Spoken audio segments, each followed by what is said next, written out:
네, 하나님 말씀 보겠습니다. 하나님 말씀 구약성경 신명기 34장 1절로 6절의 말씀입니다. 구약성경 320면에 있습니다. 신명기 34장 1절로 6절의 말씀을 우리 한 절씩 교독하도록 하겠습니다. 모세가 모압 평지에서 느보산에 올라가 여리고 맞은편 비스가 산 꼭대기에 이르매 여호와께서 길랏 온 땅을 단까지 보이시고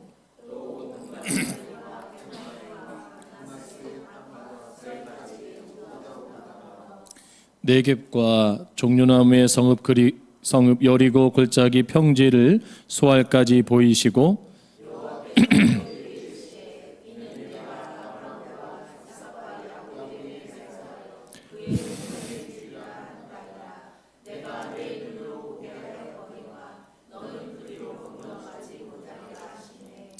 이에 여호와의 종 모세가 여호와의 말씀대로 모압 땅에서 죽어 벳붓 올 맞은편 모압 땅에 있는 골짜기에 장사되었고 오늘까지 그의 묻힌 곳을 아는 자가 없느니라. 아멘. 할렐루야. 2023년 마지막 주일 송년주일이라고 합니다. 특별히 오늘 예배 가운데 하나님의 크신 은혜가 갑절로 부어지는 축복 예배가 될 줄로 믿습니다. 오늘 말씀, 그래서 한 해를 마무리하는 이 시간의 예배 앞에서 주제를 마무리 매듭을 잘 짓자라는 말씀으로 함께 이 시간 은혜를 나누고자 합니다. 세월이 유수와 같다고 하는데 어떤 분은 세월이 쏜 화살 같다고 말합니다. 어떤 분은 눈 깜빡할 사이라고 말하는 분이 있습니다. 참 시간이 빠릅니다. 어제가 1월 첫 주 예배를 드린 것 같은데 벌써 한 해를 마무리하는 주일에서는 이 시간 앞에 설 때 참 빠르구나. 그래서 지나온 시간을 돌아볼 때 많은 어려움도 있었고 의곡들도 있었지만 그럼에도 불구하고 하나님의 은혜가 아니면 살 수 없는 존재인구나를 다시 한번 깨닫게 됩니다. 기독교의 역사관은 직선관입니다. 그래서 시작이 있으면 끝이 있는 것입니다. 불교는 윤회관이잖아요. 돌고 도는 거잖아요. 근데 교회는 알파와 오메가입니다. 그래서 한 번 가면 다시 오지 않는 시간이 기독교의 시간관인 거죠. 그래서 인생은, 기독교는, 교회는 연습으로 하는 게 아닙니다.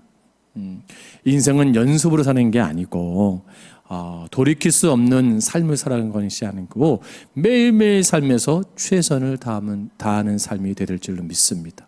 내가 젊을 때 못 살았으니까, 옛날에 못 살았으니까 뭐 다음에 잘 살면 되지, 그게 아니고 우리가 매 시간마다 부끄럼 없이 후회함 없이 살아가야 될 존재가 바로 우리라는 사실인 거죠.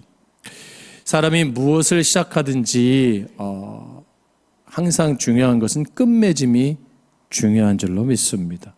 여러분 뜨개질을 잘 아실 겁니다. 요즘은 뜨개질을 잘 안 하시는데요. 우리 좀 나이 드신 여집사님들은 뜨개질을 하신 분들도 계실 겁니다. 실타래로 스웨터도 만들기도 하고 이 모자도 이렇게 만들기도 하고 장갑도 만듭니다. 근데 잘 아시다시피 이 뜨개질에서 가장 중요한 것이 뭡니까? 바로 매듭입니다. 매듭을 잘 하지 않으면 그냥 그 실타래가 쫙 풀어져 가지고 망가지게 되는 거죠. 그래서 그 수고가 다 헛수고가 되는 거죠. 우리 인생도 마찬가지인 거예요. 우리 신앙도 마찬가지, 우리의 삶도 마찬가지고 우리가 시작은 중요했지만 결국 우리가 어떤 마무리를 짓는가, 어떤 매듭을 짓는 것인가가 굉장히 중요한 질문이 아닐 수가 없어요. 오늘 하루가 남았습니다. 그렇죠? 어떤 분이 뭐래요? 목사님 하루 다 갔는데요? 아닙니다. 지금부터 오늘 12시까지 적어도 12시간이 남았습니다. 설교 준비하다 보니까 옛날에 이순신 장군이 신에게는 12척의 배가 있나이다. 그래서 여러분이 12시간을 그게 뭐였죠? 그게 명랑대전에서 그 적군을 물리칠 때 여러분 그렇게 수많은 문제가 있고 난제가 있어도 오늘 12시간 속에서 기적을 경험할 줄로 믿습니다. 오늘 우리가 한 사람을 만나게 돼요. 성경에서 우리가 너무 잘 아는 누구예요? 모세입니다. 모세가 인생의 매듭 마무리하는 시간에서 오늘 본문에 등장하고 있거든요. 그리고 모세가 어떤 매듭을 짓고 있는가가 우리에게 굉장히 중요한 도전을 던져주고 있는 것을 볼 수가 있습니다. 모세 나이 120세입니다. 모세가 모압 평지에서 느보산으로 올라가서 비스가산 꼭대기를 이뤘을 때 드디어 그 하나님이 주신 꿈에 주신 말씀하신 약속의 땅 가나안 땅이 눈앞에 보이게 됩니다. 가나안 지경과 지중해까지 바라보게 됩니다. 그러면 그 느낌이 어떻겠어요? 야, 내가 지난 40년 아니 내 120년 평생의 삶 속에서 내가 그래도 고생하고 여기까지 온 것이 헛되지 않구나. 수고하고 노력했던 것이 그래도 잘못된 것이 아니구나. 희망이 생기지 않겠습니까? 감격되지 않겠어요? 특별히 성경에서는 길르앗에서 단까지 이르는 모든 지역과 종려나무가 많은 여리고 비옥한 납달리 그리고 파도가 넘치거리는 지중해까지의 시야가 펼쳐지게 됩니다. 이거는 완전 엄청 많이 보여주시게 하신 거죠. 하나님 보이게 해주신 거예요. 2절 3절에 말씀하고 있잖아요. 그런데 중요한 것은 아직 가나안 땅은 납달리, 에브라임, 므낫세 지파들이 땅을 분배받기 이전의 땅이란 말이에요. 근데 언젠가 납달리와 에브라임과 므낫세 및 유다 지파들의 땅을 보고 있는 듯이 기록되어 있는 거예요. 미리 하나님 뭐예요? 모세에게 뭐예요? 가나안 땅을 다 보여주고 계신 거예요. 그렇게 사모했던 그 땅을 바라볼 때 회한이 젖어들었을 거예요. 그렇죠? 그리고 감동이 젖었을 거예요. 그리고 지나온 시간들이 막 떠올랐을 거예요. 그래서 아마 모세가 이 산 정상에서 찬양을 불렀다고 하면 그 오 신실하신 주가 부르지 않았을까 생각이 돼요. 그래서 우리 2절의 가사가 있는데 지나온 모든 세월들 돌아보아도 우리 한번 찬양해 볼까요?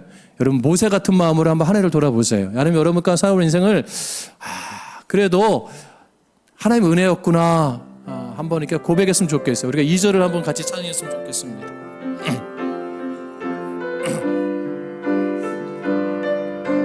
지나온 모든 세월들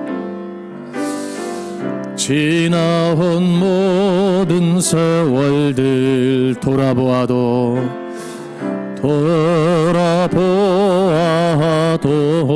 그 어느 것 하나 그 어느 것 하나 주의 손길 안 미친 것 전혀 없네. 오 신실하신 주 오 신실하신 주 오 신실하신 주 내 너를 떠나지도 않으리라 내 너를 떠나지도 않으리라 내 너를 버리지도 않으리라 약속하셨던 주님 그 약속을 지키사 이후로도 영원토록 나를 지키시리라 확신하네. 우리 한번 고백할게요. 하나님 한 번도 하나님 한 번도 나를 실망시킨 적 없으시고 언제나 공평과 은혜로 나를 지키셨네. 오 신실하신 주 오 신실하신 주 내 너를 떠나지도 않으리라 내 너를 버리지도 않으리라 약속하셨던 주님 그 약속을 지키 이후로도 영원토록 나를 지키시리라 확신하네. 이 고백이 아마 모세의 마음 같고요, 아마 우리의 마음이 아닌가 생각이 됩니다. 모세는 보여지는 땅을 바라보면서 자기가 그 땅에 들어가지 못한다는 아쉬움보다는 기쁨이 큰 거예요.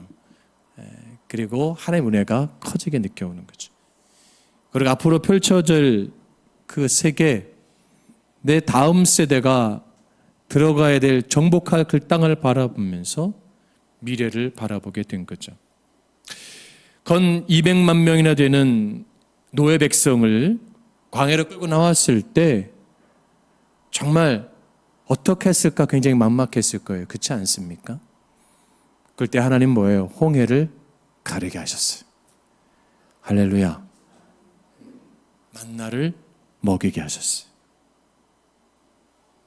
반석에서 샘이 나게 하셨어요. 우리가 인생을 살아오면서 막막할 때 많았잖아요.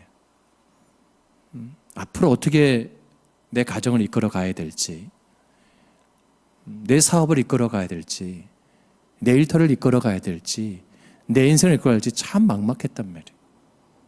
아마 모세 같았을 거예요. 하나님, 내가 너무 무겁습니다. 힘듭니다. 감당하기 어렵습니다. 그럴 때 하나님은요, 낮에는 구름 기둥으로, 밤에는 불 기둥으로 인도해 오셨어요. 거친 땅을 하얀 만나로 덮여주셨어요. 메추라기도 보내주시고. 그것뿐만 있나요? 모세에게는 아픈 기억들이 너무너무 많은 거예요. 시내 광야에서 금송아지 사건을 보게 됩니다. 고라 자손의 반역도 보게 됩니다. 이스라엘 백성들의 아우성을 보게 됩니다. 다시 애굽으로 돌아가자는 책망의 소리를 듣게 됩니다. 욕도 먹습니다. 얼마나 힘들었을 거예요. 그렇죠? 그 순간만큼은 정말 죽고 싶은 마음도 있었을 거예요. 여러분, 우리 인생 그렇지 않습니까? 그 어려운 순간에, 힘든 상황에 내가 모함을 당하고 내 뜻과 상관없이 막 일이 전개되어져 있고 펼쳐지면 감당하기 어렵잖아요.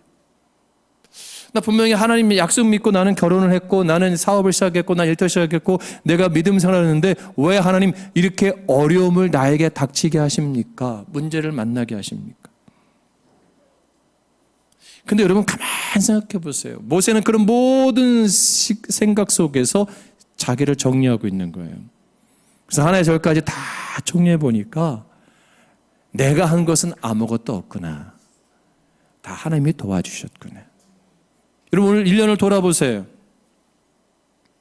여러분이 막 한 것 같지만 배후에서 누가 함께 하신 거예요? 하나님이 함께 하신 거예요. 이게 하나님의 은혜입니다. 할렐루야. 이거를 깨달아야 돼요. 그래서 나 하나님의 도움 없이 나는 살 수 없는 존재입니다라고 고백하는 거죠. 그래서 모세는 시편 90편이 모세의 노래거든요. 거기서 9절에서 뭐라고 표현하냐면, 우리의 모든 날이 주의 분노 중에 지나가며 우리의 평생이 일시간에 다였나이다라고 모세는 고백을 해요. 약속의 땅 가나안을 눈앞에 두고 모세는 불평하지 않고 이렇게 고백하는 거야. 비록 나는 저 가나안 땅에 들어갈 수 없지만 아브라함과 이삭과 야곱에게 맹세하신 땅을 얻게 하셨음을 생각하며 하나님의 은혜에 감사의 매듭을 짓고 있는 것입니다. 여러분, 우리가 지난 세월 속에서, 시간 속에서 힘든 시간이 있었어요. 그런데 그때에 하나님 피할 바위를 예배하실 때가 있었어요. 사막 같은 내 인생길에서 어디 가야 될지 모를 때 길을 내신 하나님을 만날 때가 있었어요. 내 영혼이 줄이고 목마를 때 시원한 영적인 영생수를 마시게 할 때가 있었습니다. 하나님은 지난 1년도 함께 해주셨고 인도해 주셨고 지켜주셨어요. 그 하나님이 앞으로도 우리 인생을 지켜주시고 인도하시고 길을 내주실 걸로 믿습니다. 이제 중요한 건 뭐예요? 마무리예요. 이제 모세는 자기가 해야 될 일 다 한 거예요. 떠날 때가 된 거예요. 자기는 여기까지인 걸 안 거예요. 참 이걸 보면서 제가 목사로서 도전받는 게 있어요. 욕심내면 안 되겠구나. 만약 저에게 하나님께서 김 목사 너의 사명은 여기까지야. 알겠습니다. 정말 내가 용기 있게 은퇴할 수 있을까? 놓아줄 수 있을까? 만약에 제가 지금부터 열심히 해갖고 한 20년 열심히 해서 교회를 크게 한번 세웠다고 생각해 보세요. 그러면 이제 그때 뭔가 더 하고 싶지 않겠습니까? 근데 하나님 뭐예요? 여기까지야.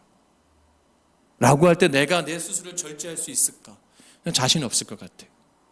왜? 그동안 내가 수고하고 애쓴 게 얼만데, 내가 노력한 게 얼만데, 내가 여기까지 오려고 얼마나 그 많은 수모와 많은 어려움과 온갖 욕을 먹어가면서 온갖 난관을 극복해서 여기까지 왔는데 난 이거 놓을 수 없어.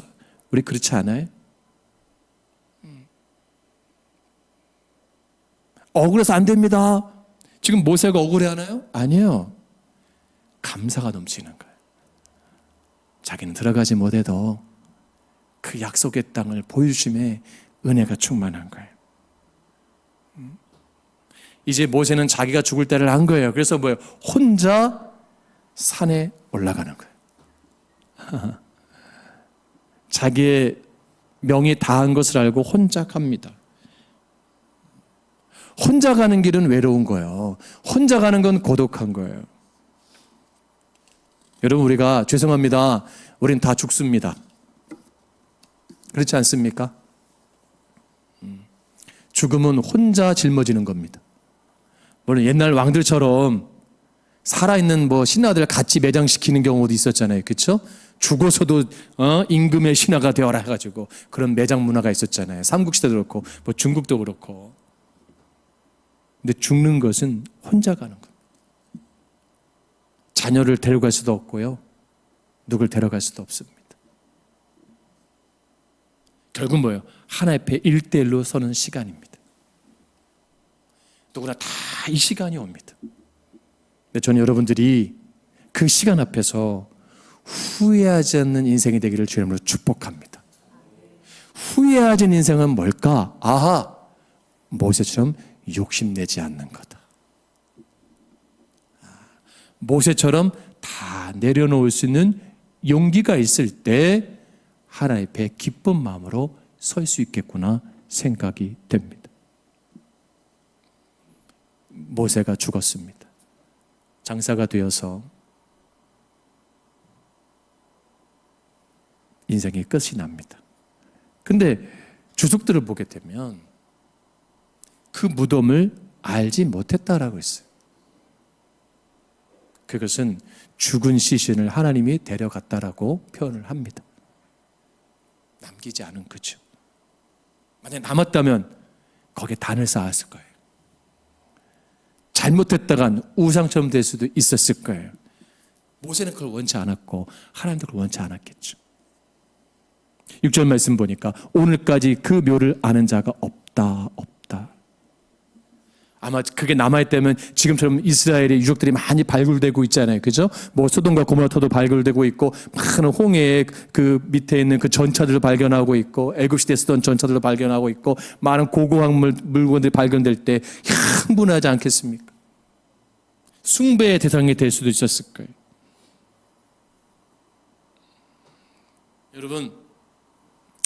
여러분 각 개인마다 나름대로 인생의 목표가 있어요. 나름대로 성공의 스토리를 써나가고 있어요. 나름대로 성경의 표현대로 적과 꾸리는 제 나름대로의 가나안 땅을 목표로 살아갑니다. 농부는 땅을 경작함으로 그 열매를 목표로 가요. 화가는 화폭에 그림을 그리면서 완성해 갑니다.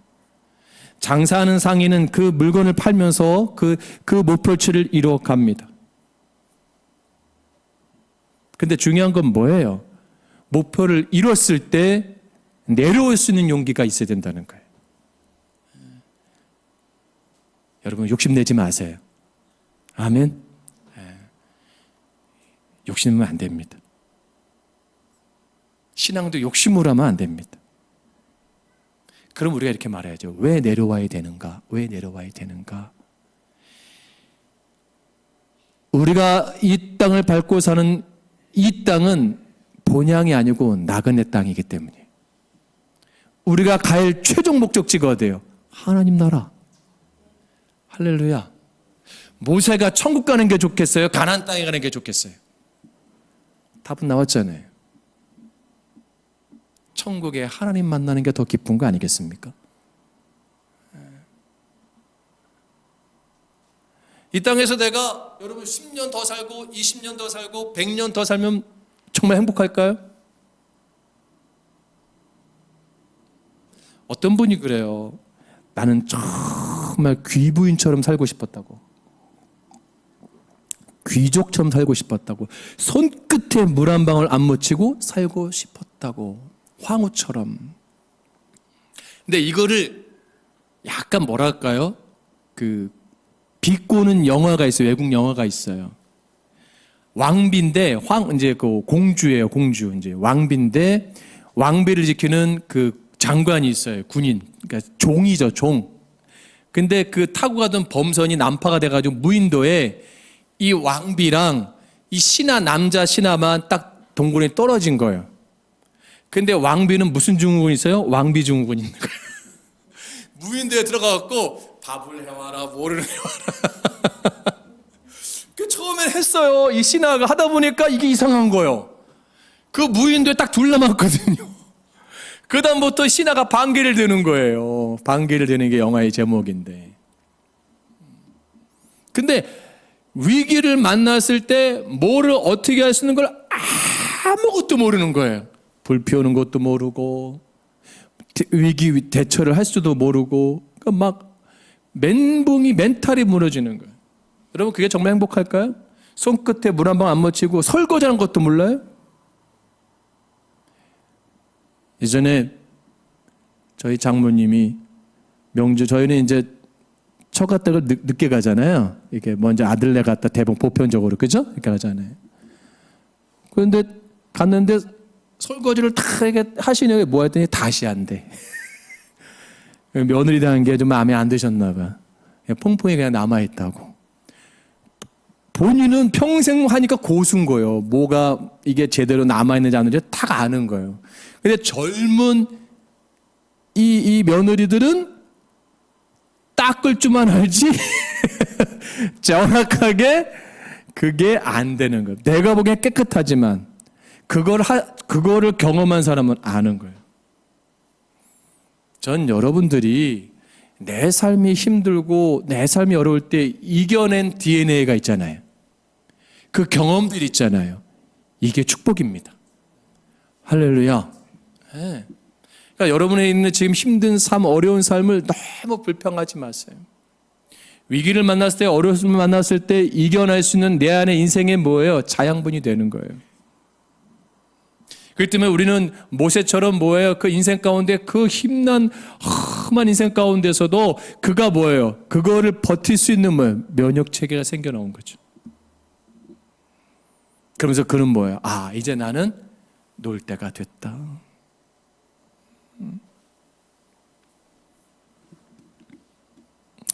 전 여러분들이 한 해 한 해 나이가 드실수록 더 영적으로 성장하기를 주님으로 축복합니다. 더 성숙하기를 주님으로 축복합니다. 모세는 왜 마지막 시간에 그 산 꼭대기에서 하나님과 1대1로 섰을까를 한번 또 생각하게 돼요. 그건 뭐냐면 하나님과 관계를 뭐예요? 잘 매듭 짓고 있는 거예요. 우리 인생에서 인간관계도 매듭을 잘 줘야 되는데 우선 그는 뭐예요? 하나님과 관계를 뭐예요? 잘 매듭 짓고 있는 거예요. 시간을 돌아보면서 다 하나님의 은혜인 것을 고백하는 거예요. 또한 그는 뭐예요? 사람과의 관계성에서의 화해를 하나님 앞에 기도하고 있는 거예요. 골로새서 3장 13절 말씀에 바울은 이렇게 말합니다. 누가 네게 혐의가 있거든 서로 용납하며 피차 용서하되 주께서 너희를 용서하신 것 같이 너희도 그리하고. 여러분, 우리가 인생을 살아가면서 있어서 매듭져야 될 게 여러 가지가 있는데 하나님과의 매듭이 중요하고 그 다음 뭐예요? 사람과의 관계성입니다. 여러분, 어떤 분은 자녀와의 관계성을 매듭을 못 짓고 돌아가신 분들이 있어요. 얼마나 고통스러울까요? 그렇죠? 친구 간에, 부부 간에 아직도 매듭이 안 진 분들이 있어요. 12시간 남았습니다. 중요한 겁니다. 여러분, 내일이지만 뭐 잠깐 늦으면 뭐 내일이고 새로운 해지만 여러분 그래도 올 한 해에 불편했던 분도 있으면 매듭 지세요. 혹시 저랑 불편한 분 전화하세요. 제가 점심을 사드릴게요. 짜장면으로. 불편하면 풀고 가셔야 돼. 푸는데 뭐가 좋아요? 음식이 뭐가 좋아요? 해장국? 네. 푸세요. 혹시 손정혜 목사님 며느리랑 불편한 거 있으면은 일로 좀 와라. 전 주면서 풀어. 응? 장모님하고 불편한 거 있으면 푸세요. 아셨어요? 중요한 겁니다. 할렐루야. 인간관계를 풀어야 돼. 그거에서는 내가 먼저 용기를 내야 돼요. 내가 먼저 손을 내밀어야 돼요. 내가 다가설 수 있는 힘을 가져야 돼요. 근데 세상 사람은 어떻게 해요? 얼마나 자존심 센지 몰라요. 버티잖아요. 그 사람이 머리 숙이고 그 사람이 손 내밀 때까지 하고 있잖아요. 근데 얼마나 힘든 거예요, 그게. 근데 그리스도인들은 뭐예요? 먼저 손 내미는 거예요. 누구처럼요? 예수님처럼. 예수님 생각해 보셨어요? 그 믿었던 제자들 다 도망갔잖아요. 아니, 일주일 전에 종려나무까지 흔들던 그 군중들이 지금 뭐예요? 막 침 뱉고 못 박으라 그러고 돌을 던지고 조롱하잖아요. 모세 보세요. 그 사람들, 엄청나게 힘들던 사람들, 한 대 때려주는 사람들이 있었을 거 아니에요? 근데 뭐예요? 다 용서하는 거예요. 다 화해하는 거예요. 예수님께서 그 숨어있는 제자들에게 딱 부활하셔서 가가지고 첫 마디가 뭐예요? 평안하냐?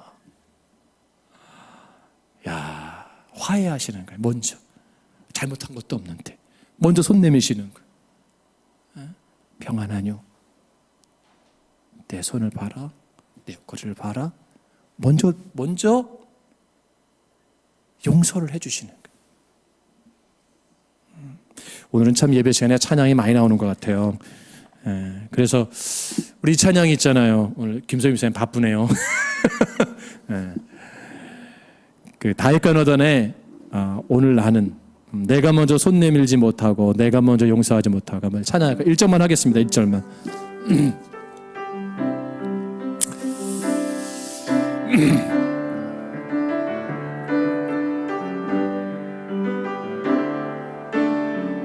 내가 먼저 손 내밀지 못하고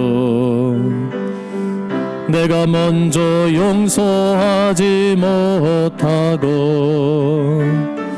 내가 먼저 웃음 주지 못하고 이렇게 꺼리고 있네. 그가 먼저 손 내밀기 원했고 그가 먼저 용서하길 원했고 그가 먼저 웃음 주길 원했네. 나는 어찌된 사람인가. 오 간교한 나의 입술이여. 오 나의 마음이여. 왜 나의 입은 사랑을 말하면서 왜 내 마음은 화해를 말하면서 왜 내가 먼저 져줄 순 없는가. 왜 내가 먼저 손해볼 수 없는가. 오늘 나는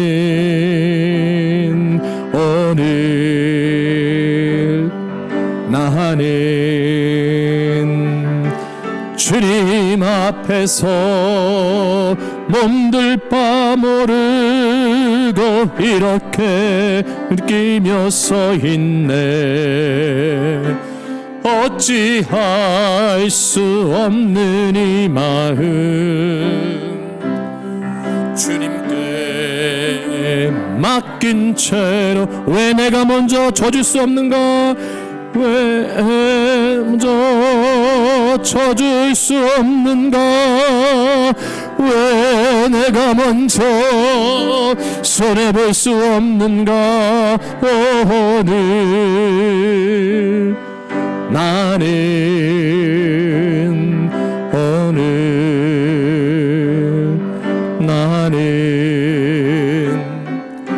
주님 앞에서 몸둘 바 모르고 이렇게 느끼며 서 있네. 어찌할 수 없는 이 마음 주님께 맡긴 채로. 할렐루야. 여러분, 왜 기도가 안 되는 줄 아세요? 왜 아무리 기도를 해도 마음이 싫어지는 줄 아세요? 왜 답답한 줄 아세요? 내가 풀어있지 않기 때문에, 내가 풀려져 있지 않기 때문에, 하나님과 내가 화해되어 있지 않고 내가 사랑하는 사람과 내 관계가 화해되어 있지 않으니까 내가 돌같이 굳어져 있단 말이에요. 딱딱하단 말이에요. 그래서 그 마음이 늘 우울하고 고통스러운 거예요. 용서하지 못함이 내 안에 있기 때문이에요. 분노가 내 안에 있기 때문이에요. 내 안에 화가 있기 때문이에요. 왜 은혜를 못 받는지 아십니까? 과거의 분노가 나를 또 지배하고 있기 때문이에요. 왜 부부가 건강하지 못하는지 아세요? 분노가 자리 잡고 있기 때문이에요. 우리 그렇게 연약한 존재입니다. 그 주님 말씀을, 왜 십자가 형태가 뭐죠? 먼저 하나님과 내가 화해되는 거예요. 그리고 뭐예요? 이웃과의 내가 화해되는 거예요. 누굴 통해서? 예수를 통해서. 이걸 놓치면 우리 신앙은 변질되는 겁니다. 여러분, 아까도 말씀드렸지만 12시간 남았습니다. 여러분, 오늘 하루 52주 예배인데, 그래도 오늘 하루에서는 여러분들이 좀 풀고 내년을 맞이했으면 좋겠습니다. 여러분, 새해 아무리 다짐을 해도요, 내년에 이렇게 살겠다고 결단해도요, 내 안에 있는 것들이 풀어지지 않고는 그게 안 되는 거예요. 결단해 보세요. 다시 내일이면 내년이잖아요. 내년 됐다고 달라질까요? 가정이, 일터가, 내 신앙이 똑같아요. 더 어려울 수 있어요. 그래서 뭐예요? 주님처럼 뭐예요? 먼저 화해하는 거예요. 먼저 용기를 내는 거예요. 여러분, 제가 왜 12시간을 말씀드리느냐? 올해도 여전히 여러분 불평의 매듭으로 끝나시겠습니까? 올해도 여전히 실패의 매듭으로 끝내시겠습니까? 짜증의 매듭으로 끝내시겠습니까? 아니면 감사의 매듭으로, 은혜의 매듭으로, 회복의 매듭으로, 치유의 매듭으로, 구원의 매듭으로, 승리의 매듭으로 맺기를 원하십니까? 그건 우리에게 달려 있습니다. 용기를 내시기를 주님으로 축복합니다. 왜 많은 사람들이 한숨을 쉬느냐? 이 매듭을 잘 못 짓기 때문이에요. 왜 불평하고 신사타령 언제까지 할 겁니까? 그래서 사람들은 오늘 아마 술집에 가서 큰 애를 풀면서 막려를 할 거예요. 그냥 드려라 부어라 마실 거예요. 나는 올해도 실패했다 괴로우며 하루를 보낼 거예요. 근데 우리는 뭐예요? 그런 삶이 아니라 주님 바라보면서 주님이 나에게 원하는 게 무언가 고민하면서 폭탄적으로 하루를 망치는 것이 아니라 한 해를 진짜 폭탄처럼 끝낼 인생이 아니라 생명수를 찾고 회복의 주님을 찾고 붙잡아서 나도 살고 가족도 살고 이웃도 살리는 그러한 신앙 되기를 주님으로 축복합니다. 신에게는 12척백이 남았습니다. 주님, 저에게는 12시간이 남았습니다. 그래서 저는 오늘 찬양하는데 우리 아내에게 잘못했던 것이 주마등처럼 쫙 떠오르면, 왜 내가 먼저 손 내밀지 못했을까? 왜 내가 먼저 화해를 못했을까? 이럴 때는 진짜 천사 같은 남편이 되는데 담만 내려가고 집에 가면 다시 또 막 화해합니다. 풀고 갑시다. 아멘. 기도하겠습니다.